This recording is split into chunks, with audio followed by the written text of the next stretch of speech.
ಆತ್ಮೀಯ H16 news ಅರ್ಥಾತ್ ಹೇ ಸಿದ್ದರಾಮಗೆ ಸ್ವಾಗತ. ನಾನು ನಿಮ್ಮವ MI ಅಥವಾ ಮಲ್ಲಪ್ಪ ಜೋದಾವರ್. ಆದ್ಮೇಲೆ ಕಾಂಗ್ರೆಸ್ ಒಂದು ರೀತಿಯಿಂದ ಮೂಡಿದ್ದಂಗೆ ಕಂಡ್ರು. ಇಡೀ ಮುಡಾದಿಂದ ಹೊರಗೆ ಬಂದರು ನಮ್ಮ ಸಿದ್ದರಾಮಯ್ಯ ಅನ್ನೋದ್ರೊಳಗೆ ಇಡೀ ಅವ್ರ ಬೆನ್ನು ಹತ್ತು ಎಲ್ಲ ಸಾಧ್ಯತೆಗಳಿದ್ದಾವ ಈ ಬೇತಾಳದಂಗೆ. ಹೀಗಾಗಿ ಸಿದ್ದರಾಮಯ್ಯನವ್ರಿಗೆ ಮತ್ತೊಂದು ಸಂಕಟ ಎದುರಾಗ್ಬೋದು. ಈಗ ನೋಟಿಸ್ ಕೊಡೋಕ್ಕೆ ಶುರು ಮಾಡಿಬಿಟ್ಟದ. ಅಂದ್ರೆ ಮುಡಾದಲ್ಲಿ ಇವ್ರನ್ನ ಹೇಗಾದ್ರು ಸಿಗಿಸ್ಲೇಬೇಕು ಅನ್ನುವಂಥ ಒಂದು ಹಠಕ್ಕೆ ಬಿದ್ದಂಗೆ ಕಾಣ್ತದೆ. ಹಿಂದಂತೂ ಯಾರಿದಾರ ಗೊತ್ತದೆ ಇಡಿಯಿಂದ. ಇನ್ನು ಇಡೀ ಇದ್ರಾಗ ಬರ್ತದೋ ಇಲ್ಲೋ ಏನು ಮಾಡ್ತಾರೆ, ಇದಕ್ಕೆ ಏನು ಹಾದಿ ಹುಡುಕ್ತಾರೆ ನಮ್ಮ ಸಿದ್ದರಾಮಯ್ಯನವರು ನೋಡೋಣ ಅದನ್ನು. ಯಾಕಂದ್ರೆ ಈಗಾಗಲೇ ಲೋಕಾಯುಕ್ತ ರಿಪೋರ್ಟ್ ಬಂದದ, ತನಿಖೆ ಮುಗೋದದ, ಅದ್ರ ರಿಪೋರ್ಟ್ ಇದಕ್ಕೆ ಹಚ್ತಾರೆ, ಅದರಲ್ಲಿ ಏನೂ ಇಲ್ಲ ಹೇಳಲಿಕ್ಕೆ ಶುರು ಮಾಡ್ತಾರೆ. ಅಲ್ಲಿ ತಿಕ್ಕಾಡ್ರೆ ಅಂದ್ರೆ ಒಂದು ರಾಜಕೀಯ ಮಾಡ್ಲಿಕ್ಕೆ ಹಾದಿ ಆಗಿಬಿಟ್ಟಿತ್ತು. ಮೋಸ್ಟ್ಲಿ ಸಿದ್ದರಾಮಯ್ಯನವರು ಈ ಬಲಿಯಿಂದ ಹೊರಗೆ ಬರ್ತಾರೋ ಅಂತ ಅನ್ನಿಸ್ತದ. ಎಲ್ಲೋ ದೂರದಲ್ಲಿ ಕೇಜ್ರಿವಾಲ್ರಂಗೆ ಸಿಕ್ಕೊಂಡು ಕೊಡೋದಿಲ್ಲ ಅದರಲ್ಲಿ ಅಂತೇಳಿ ಆದರೂ ಹೇಳಿಕ್ಕೆ ಬರೋದಿಲ್ಲ. ಯಾಕಂದ್ರೆ ಇಡಿ ಮತ್ತು ಅದರಿಂದಂಥ ಒಂದು ಏನು ಬುದ್ಧಿವಂತ ವರ್ಗದ ಅವರು ಸಿದ್ದರಾಮಯ್ಯನ ಹೇಗಾದರೂ ಮಾಡಿ ಸಿಗಿಸ್ಬೇಕು, ಕರ್ನಾಟಕದಲ್ಲಿ ಅವ್ರನ್ನ ವೀಕ್ ಮಾಡಬೇಕು ಅಂತದ ಏನಾಗ್ತದೆ ನೋಡೋಣ. ಇದೇ ಸಂದರ್ಭದಲ್ಲೇ ಪಾರ್ಟಿಯಲ್ಲೂ ಡೆವಲಪ್ಮೆಂಟ್ಗಳು ಏನೇನೋ ಆಗ್ತಾಯಿದ್ದಾವೆ. ಪರಮೇಶ್ವರ್ ಅವರು ತಮ್ಮ ಕೊರಟಗೆರೆಯಲ್ಲೇ ಇಲ್ಲ ನಾನು ರಾಜೀನಾಮೆ ಕೊಡ್ತಾ ಇದ್ದೀನಿ ಅನ್ನೋಂಥ ಮಾತಾಡ್ತಾ ಇದ್ದಾರೆ. ರಾಜೀನಾಮೆ ಬಾಂಬ್ ಸಿಡಿಸಿದ್ರೆ ಯಾಕೆ ರಾಜೀನಾಮೆ ಶಬ್ದ ಅನ್ನೋದನ್ನು ವಿಚಾರ ಮಾಡಿದಾಗ ಸಹಜವಾಗಿ ಅನಿಸ್ತದೆ. ಅವ್ರಿಗೆ ಒಂದಿಷ್ಟು ಈ ಅಧ್ಯಕ್ಷಗಿರಿ ಮೇಲೆ ಕಣ್ಣಿತ್ತು, ಕಣ್ಣದ ಇವತ್ತಿಗೂ ಸಹಿತ. ಆದರೆ ಡಿ ಕೆ ಶಿವಕುಮಾರ್ ಅವರು ಅದನ್ನು ಬಿಡ್ತಾ ಇಲ್ಲ. ಡಿ ಕೆ ಅವರಿಗೂ ಕನ್ಫರ್ಮ್ ಆಗ್ಯದ ಈಗಾಗಲೇ. ಇಲ್ಲ ಸಿದ್ದರಾಮಯ್ಯರಂತೆ ನಾವು ಸೋಲಿಸೋಕೆ ಆಗೋದಿಲ್ಲ ಈ ಅವಧಿಯಲ್ಲೇ, ಸುಮ್ಮನೆ ಅವ್ರ ಜೊತೆಗೆ ಹೋಗೋದಷ್ಟು ಚೆನ್ನಾಗಿಲ್ಲ, ಮತ್ತು ಇದ್ದಿದ್ದು ಅಧ್ಯಕ್ಷರಿಗೆ ಬಿಟ್ಟು ಕೊಡುವಂಥ ಪ್ರಸಂಗ ಬರಬಾರ್ದು. ಅದಕ್ಕಾಗಿ ಅಧ್ಯಕ್ಷರಿ ಇಟ್ಕೊಂಡು ಹೋಗೋಣ ಅಂತ ದೃಷ್ಟಿ ಇಟ್ಕೊಂಡೇನೋ ಆಗ ಮೌನಾಗೆ 2028 ನೋಡೋಣಪ್ಪ, ನಾವು ಇನ್ನೂ ನಮ್ಮ ವಯಸ್ಸದ ಆಗ ಫೈಟ್ ಮ್ಯಾಟ್ರ್ ಆಯ್ತು ಅನ್ನೋದು ಮಾತಾಡಿದ್ದಾರೆ. ಅಂದರೆ ಅಧ್ಯಕ್ಷರಿಂದ ನಾವು ಹಿಡಿದಿಲ್ಲ ಅನ್ನುವಂಥ ಮೆಸೇಜ್ ಕೊಟ್ಟಾರ. ಇದು ಕೊಟ್ಟ ಮೇಲೆ ಇದು ರಾಜೀನಾಮೆ ಬಾಂಬನ್ನು ನಮ್ಮ ಗೃಹ ಸಚಿವರು ಹಾಕಿದ್ದಾರೆ. ಏನಿಲ್ಲ ಒಂದಕ್ಕೊಂದು ಏನದ ಏನಿಲ್ಲ ಸಂಬಂಧ ಅಂತ ಸೂಕ್ಷ್ಮವಾಗಿ ನೋಡಿದರೆ ಒಂದಕ್ಕೊಂದು ಸಂಬಂಧ ಅದ.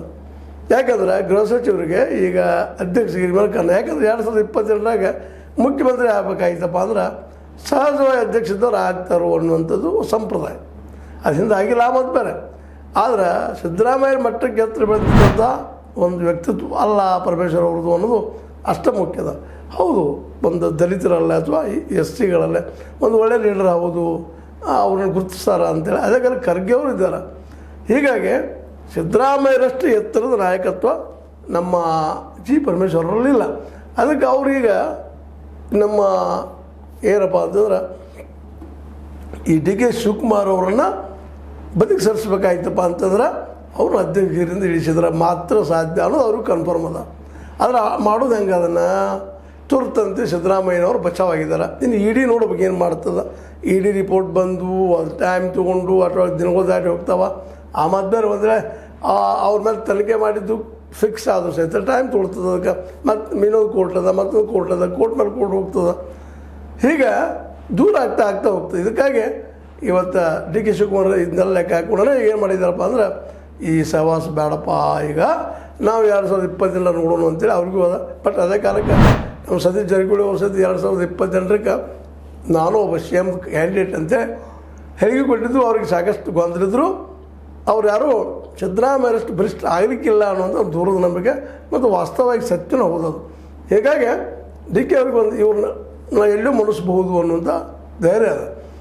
ಈ ಎಲ್ಲ ಹಿನ್ನೆಲೆಯಲ್ಲಿ ಈಗ ಕಾಂಗ್ರೆಸ್ ಇದ್ದಿದ್ದೇನಪ್ಪ ಅಂತಂದ್ರೆ ಒಂದು ರೀತಿ ಮೌನ, ಗಂಭೀರ ಮೌನ ಆಗ್ಯದ. ಇದು ಸಿದ್ದರಾಮಯ್ಯನವರು ಹೆಚ್ಚು ಮಾತಾಡ್ತಾ ಇಲ್ಲ, ತಮ್ಮ ಕೆಲಸಗಳು ಲಕ್ಷ ಕೊಡ್ತಾ ಇದ್ದಾರೆ. ಇನ್ನೊಂದು ಕಡೆ ಈ ನಮ್ಮ ಪರಮೇಶ್ವರ್ ಅವರು ಈಗೇನೋ ಒಂದು ರಾಜೀನಾಮೆ ಬಾಂಬ್ ಹಾಕಿದ್ದಾರೆ. ಅದು ಎಲ್ಲಿ ಮಟ್ಟ ಹೋಗ್ತದೆ, ಏನಾಗ್ತದೆ ನೋಡ್ಬೇಕು. ಅದನ್ನು ಯಾರು ನಲ್ಲಾಡಿಸೋ ಸಲುವಾಗಿ ಯಾಕಂತೇಳಿ ಡಿ ಕೆ ಶಿವಕುಮಾರ್ ಅವರಂತ ಈಗ ಮೌನ ಆಗಿದ್ದಾರೆ. ನಾನು ಮೌನಿದ್ರೆ ನನ್ನ ಈ ಅಧ್ಯಕ್ಷಗಿರಿ ಕುರ್ಚಿಗೆ ಯಾರು ಬರಲಿಕ್ಕಿಲ್ಲ ಅಂತೇಳಿ. ಆ ಜೊತೆಗೆ ನಾನು ಮುಂದಿನ ಎಲೆಕ್ಷನ್ 2028 ನನ್ನ ನಾಯಕತ್ವದಲ್ಲೇ ಆಗೋದು. ನಾನು ನಾಯಕಿದ್ದಾಗ ಇನ್ನೊಬ್ಬ ನಾಯಕ ಎಲ್ಲಿದ್ದು ಬರ್ತಾನೆ, ನಾನಪ್ಪ CM ಕ್ಯಾಂಡಿಡೇಟ್ ಅನ್ನೋದನ್ನು ಸ್ಪಷ್ಟವಾಗಿ ಹೇಳಿದ್ದಾರೆ. ಅಂದರೆ ಸಿದ್ದರಾಮಯ್ಯನವ್ರದಂತೆ ಈ 5 ವರ್ಷ ಪೂರ ಅವರ CM ಅನ್ನೋದು ಒಂದು ಮೆಸೇಜ್ ಈಗಾಗಲೇ ಹೋಗ್ಯದ. ಇನ್ನು ಕಾಂಗ್ರೆಸ್ನಲ್ಲಿ ಏನೋ ಶಾಂತಿ ಆಗ್ಬೋದು ಅನ್ನೋದ್ರೊಳಗೆ ನಮ್ಮ ಪರಮೇಶ್ವರಯ್ಯನವರು ಇಲ್ಲ ಇನ್ನೂ ಶಾಂತಿ ಇಲ್ಲ, ನಾನು ರಾಜೀನಾಮೆ ಕೊಡೋದಿನ ಮಾತಾಡಿದ್ದು ಮತ್ತೊಂದು ಚರ್ಚೆಗೆ ಅವಕಾಶ ಅದು ಹುಟ್ಟಾಗ್ತಾ ಇದೆ ಅಂತ. ಅಂದ್ರೆ ಕಾಂಗ್ರೆಸ್ನಲ್ಲೇ ನಾನು ಇನ್ನೂ ಕಾಂಪಿಟೇಟರ್ ಇದ್ದೀನಪ್ಪ, ನಾನು ಕಾಂಪಿಟೇಷನ್ ಮಾಡವ, ನಾವು ಎದಕ್ಕಿದ್ದೀವಿ ಇಲ್ಲೇ ರಾಜಕಾರಣ ಮಾಡ್ತಾಯಿದ್ದೀವಿ ಅನ್ನುವಾಗ ಮೊನ್ನೆ ಮಾತಾಡಿದ್ದಾರೆ ಅವರು. ಹೀಗಾಗಿ ಮತ್ತು ಇದೊಂದು ಹೊಸ ತಿರುವು ತಿಕ್ಕಾಟಕ್ಕೆ ದಾರಿ ಆಗ್ತದನ ಅನ್ನುವಂಥ ಚರ್ಚೆನೂ ಕೇಳಿ ಬರ್ಲಿಕ್ಕತ್ತದ. ಆದರೆ ಈ ಚರ್ಚೆ ಎಷ್ಟು ನಡೀತದೆ ಅನ್ನೋದು ಭಾಳ ಮುಖ್ಯ. ಆಗಲಿಕ್ಕಿಲ್ಲ. ಯಾಕಂತಂದ್ರೆ ಪರಮೇಶ್ವರ್ ಅವ್ರಿಗೆ ಒಂದು ಲಿಮಿಟೇಷನ್ಸ್ ಅದ, ಡಿ ಕೆ ಶಿ ಅವ್ರಿಗೂ ಒಂದು ಲಿಮಿಟೇಷನ್ಸ್ ಅದ, ಸತೀಶ್ ಜಾರಕಿಹೊಳಿಗೂ ಒಂದು ಲಿಮಿಟೇಷನ್ಸ್ ಅದ. ಇವರು ಅನ್ಲಿಮಿಟೆಡ್ ನಾಯಕರಲ್ಲ ಅನ್ನೋದು ಈಗಾಗಲೇ ಎಲ್ಲರಿಗೂ ತಿಳಿದಿರುವಂಥ ವಿಷಯ. ಬೆಳಗಾವಿ ವಿಷಯಕ್ಕೆ ಬಂದಾಗ ಇಲ್ಲೇ ನಮ್ಮ ಸತೀಶ್ ಜಾರಕಿಹೊಳಿ ಅವರು ಪವರ್ಫುಲ್ ಇದ್ದಾರೆ. ಕೊರಟಗೆರೆ ಅಂತ ಇನ್ನುಳಿದ ಕಡೆ ಹೊಂಟಾಗ ಅಲ್ಲಿ ಪರಮೇಶ್ವರ್ ಅವರು ತುಮಕೂರು ಏರಿಯಾದಲ್ಲಿ ಸ್ಟ್ರಾಂಗ್ ಇದ್ದಾರೆ.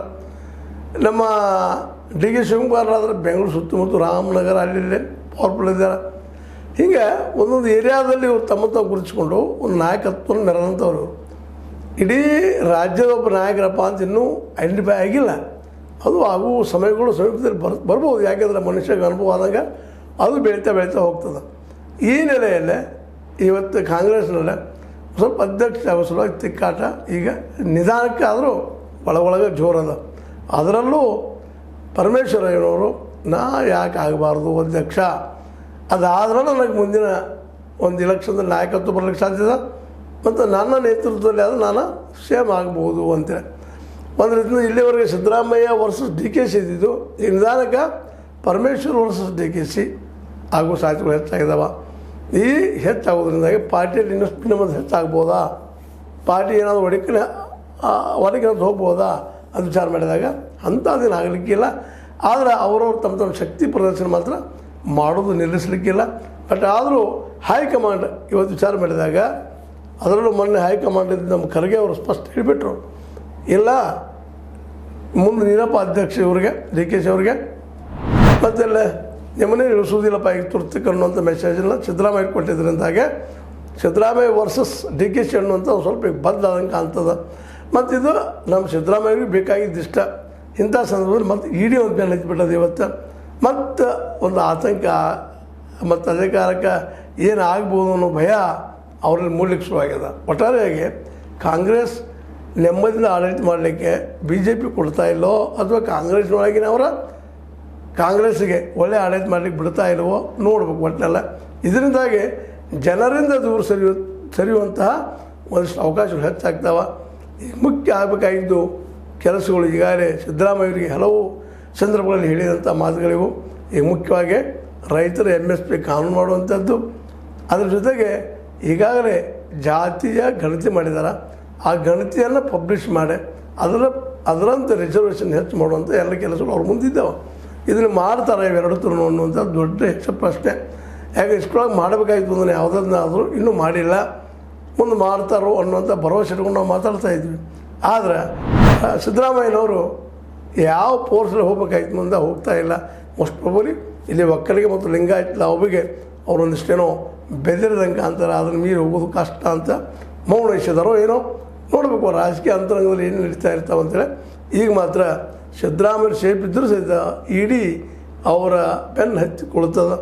ಯಾವ ಬೇಕಾದ ಏನು ಬೇಕಾದ ಆಗ್ಬೋದು. ಅದೇ ಕಾಲಕ್ಕೆ ಡಿ ಕೆ ಶಿ ಅವರಂತ ಈಗ ತುರ್ತು CM ಆಸೆ ಬಿಟ್ಟುಕೊಂಡು ಇದ್ದಿದ್ದಪ್ಪ ನಮ್ಮದು ಏನೋ ಈ ಒಂದು ಅಧ್ಯಕ್ಷಗಿರಿ ಅದಕ್ಕೆ ಹಾಕೊಂಡು ಹೋಗುವಂಥದಕ್ಕೆ ಇದನ್ನು ಹಿಂಗೆ ಬಿಟ್ಟರೆ ನಾಳೆ ನನಗೆ ವೈರಿ ಯಾಕಾಯ್ತು ತಿಳ್ಕೊಂಡು ಪರಮೇಶ್ವರ್ ಅವರು ರಾಜನೇ ಬಾಂಬ್ ಹಾಕ್ಕೊಂಡು ಏನೋ ಒಂದು ಸ್ವಲ್ಪ ತಮ್ಮ ಹೈಕಮಾಂಡ್ ಅನಿಸ್ಬೇಕಂತ ಪ್ರಯತ್ನ ಮಾಡ್ತಾ ಇದ್ದಾರೆ. ಇವ್ರ ನಡಕ್ಕೆ ಸದ್ಯ ಸ್ವಲ್ಪ ಧ್ವನಿ ಹಾಕೋಯ್ತು ಕೇಳಿ ಬರ್ತಾ ಇಲ್ಲ. ಮೋಸ್ಟ್ ಪ್ರಾಬಲಿ ಅವರು ವೇಟ್ ಮಾಡೋಕ್ಕಿರಬೇಕು. ನೋಡು ಮುಂದಿನಲ್ಲಿ ಏನೇನು ಆಗ್ತದೆ ಅಂತೇಳಿ. ಅದೇನೋ ಆಗಲಿ ಸಿದ್ದರಾಮಯ್ಯರಿಗೆ ಮಾತ್ರ ಈಗ ಇಡೀ ಭಯ ಶುರುವಾಗ್ಯದ. ಡಿ ಕೆ ಸಿ ಅವ್ರಿಗೆ ಅಧ್ಯಕ್ಷರಿಗೆ ಸಿಕ್ಕರೆ ಸಾಕಪ್ಪ ಅನ್ನೋ ಮಟ್ಟಕ್ಕೆ ಇದ್ದಾರೆ. ಅದನ್ನು ಹೇಗಾದರೂ ಮಾಡಿ ಪಡಿಬೇಕು ಅನ್ನೋ ಚಿಂತನೆಯಲ್ಲಿ ಪರಮೇಶ್ವರರಿದ್ದಾರೆ. ಇವು ಈಗಿನ ಡೆವಲಪ್ಮೆಂಟ್ಗಳು. ನಾಳೆ ಮತ್ತೆ ನೋಡೋಣ ನಾಳೆ ಅಂತ ಹೇಳ್ತಾ ಇದು ನಿಮಗೆ ಲೈಕ್ ಆಗಿರ್ಬೋದು. ಲೈಕ್ ಮಾಡಿ, ಶೇರ್ ಮಾಡಿರಿ, ಕಾಮೆಂಟ್ ಮಾಡಿ, ಜೊತೆಗೆ ಸಬ್ಸ್ಕ್ರೈಬ್ ಆಗೋದು ತಿಳಿಸ್ಕೋಬೇಡ್ರಿ. H16 ನ್ಯೂಸ್ ಇದು ಸತ್ಯದ ಕೈಗಿನಲ್ಲಿ ವಂದನೆಗಳು.